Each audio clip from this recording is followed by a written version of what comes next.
आमच्या या तिजोऱ्या मोठमोठ्या उद्योजकांची कर्ज माफ करताना कधीच रिकाम्या होत नाहीत. पण शेतकरी आणि वंचितांचा विषय निघाला की अगदी तिजोरी सकट सगळ्यांना घाम फुटतो. गावची सेवा लोकांना मेवा हे आमचं ब्रीदवाक्य आहे. 40 किलोमीटरचा 4 पदरी राष्ट्रीय महामार्ग होणार आहे. तर त्या पट्ट्यातल्या शेतकऱ्यांच्या जेवढ्या जमिनी आहेत त्या सगळ्या ताब्यात घ्या. म्हणजे आपल्याच मित्रांच्या किंवा नातेवाईकांच्या नावावर करून घ्या. किंग मेकर होतो आणि आता किंग होणार. माझ्या झेंड्यावर शिक्का मार तू शिक्का मार तू शिक्का.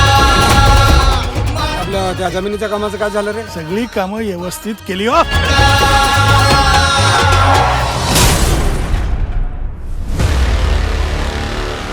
पटकन जमिनीकून मोकळा व्हाय, नाही ते तुला कायमचं मोकळं करी.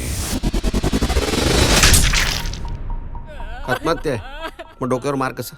तुम्ही म्हणता ना केस ओपन आहे, मग ओपनच राहू द्या. या केसचा छडा लावल्याशिवाय मी शांत नाही बसणार. नाम्याचा आणि भास्कर साळुंक्याचा जमिनीवरून वाद सुरू होता. तो जय पाटलाचा मेवणा का? खाचार केला त्याग रोडच्या कामात आमच्या समद्यांच्या जमिनी गेल्या. समद्यांना बकड पैसा मिळाला, आम्हालाच कमी का? याची चौकशी तहसीलदार कार्यालयात जाऊन करायची. शेतकरी शेतमजूर हे जोपर्यंत एका ठिकाणी येत नाही ना तोपर्यंत हे असंच चालणार आहे. हे लोक काही एकत्र येत नाही. आपलं दुर्दैव आहे. काही जमीन शेत जमीन आहे, बिगर शेत जमीन आहे आणि त्यात तुमची जमीन पडली कोरडवाहू. कोरडवाहू कामासाठीच आहोत ना आपण, मग का अडवतो त्यांचं काम? मतदारांनी तरी कुठं आपल्याला समान वागणूक दिलेली असते. तो पंचायत समिती अध्यक्षाचा मेवणा आहे म्हणून त्याला जास्त पैसे, आणि ही गरीब म्हातारी आहे म्हणून हिला कमी पैसे.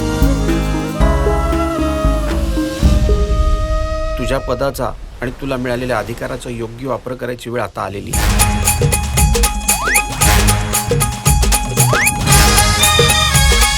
बाईच्या जातीला प्रगती करायची असेल ना तर तिने फाईलीसारखं वागायचं. ही सरकारी फाईल आहे, 10 जणांचा हात लागल्याशिवाय मंजूर होत नाही. शांताबाई शांताबाई शांताबाई शांताबाई अगं शांताबाई.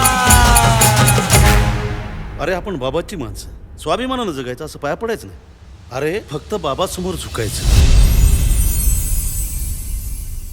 मागच्या सरकारनं 40 वर्षामध्ये जेवढं नाही कमवलेलं आहे तेवढं तुम्ही काय या 5 वर्षामध्ये कमवायचं ठरवलेलं आहे की काय?